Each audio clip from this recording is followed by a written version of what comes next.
Selamat datang kembali. Hari ini kita akan coba bedah lebih dalam satu materi dari situs WOFME ya. WOFMI dibaca satu kata WOFME. Ini tentang konsep meminta dalam nama Kristus Yesus. Tujuan kita kali ini mau coba tangkap nih gagasan utamanya, terutama soal beda makna nama itu sama satu konsep yang lumayan menarik, kuasa memerintah. Kita coba telusuri bareng ya. Nah, sumber ini kan mulai dari janji yang kuat ya. Misalnya di Yohanes 14 ayat 13 sampai 14 itu. Apa juga yang kamu minta dalam namaku, aku akan melakukannya. Pertanyaannya jadi, apa sih sebenarnya makna meminta dalam namanya menurut pandangan sumber WOFME ini? Apa sekedar sebut nama aja? Ternyata, menurut sumber WOFME ini, nggak sesederhana itu. Ada pembedaan yang cukup spesifik yang mereka ajukan. Jadi dibedakan antara penyebutan Yesus Kristus dengan Kristus Yesus. Kalau Yesus Kristus itu katanya lebih fokus ke pelayanannya pas di bumi sebagai anak manusia. Jadi ya waktu dia mengajar, menyembuhkan, gitu-gitu. Oke. Jadi itu lebih ke sosok historisnya dan apa yang dia lakukan di bumi ya. Terus kalau Kristus Yesus gimana tuh bedanya? Nah, ini nih intinya menurut mereka. Kristus Yesus, jadi Kristusnya di depan, itu ditekankan sebagai rujukan ke otoritas dan kuasa mesianisnya, aspek ilahinya yang udah bangkit dan bertakhta. Argumen utamanya gini, kalau Anda mau memohon sesuatu yang sifatnya supernatural, kayak kasih karunia ilahi atau jawaban doa yang spesifik, tuntunan Rossini menyarankan pakai Kristus Yesus, biar secara sadar kita mengakses otoritas ilahi itu. Jadi pilihan kata dalam doa itu bukan cuma soal gaya bahasa ya, menurut sumber ini, tapi bisa jadi menyentuh aspek kuasa yang berbeda. Menarik.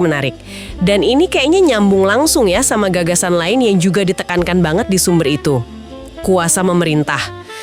Kedengarannya kok lebih aktif ya, bukan sekedar mohon atau iman yang pasif gitu. Iya, tepat sekali. Sumber WOFME ini memposisikan memerintah itu sebagai semacam tindakan iman yang beda. Penggunaan otoritas yang katanya didelegasikan gitu. Khususnya dalam konteks kalau kita berhadapan sama ya hal-hal seperti penyakit atau mungkin roh jahat.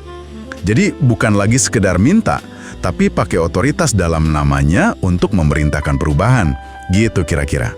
Oke, bisa kasih contoh yang lebih konkret nggak menurut sumber ini?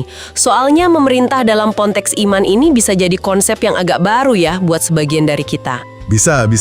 Sumber ini ngasih beberapa contoh dari Alkitab. Misalnya waktu Yesus merintah roh jahat keluar dari orang gerasa itu di Matius 8, atau waktu dia panggil Lazarus, kan itu perintah ya. Lazarus, marilah keluar.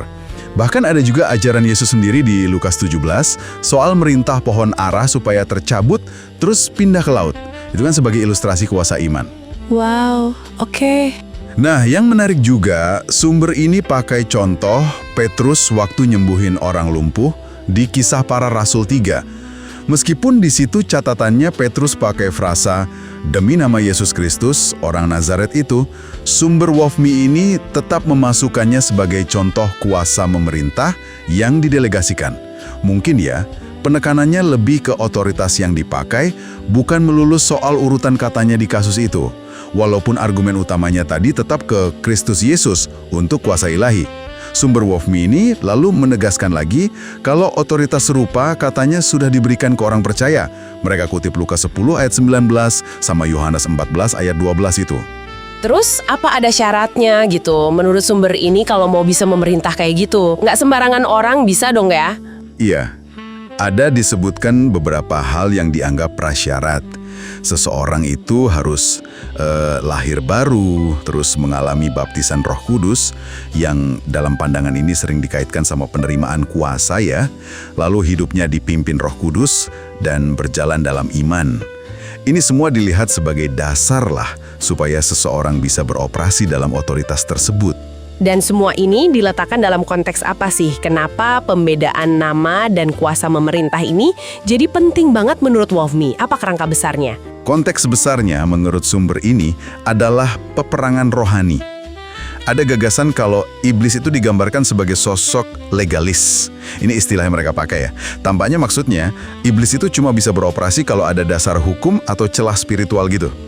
Makanya doa dan tindakan iman kita itu perlu akurat dan tepat sasaran.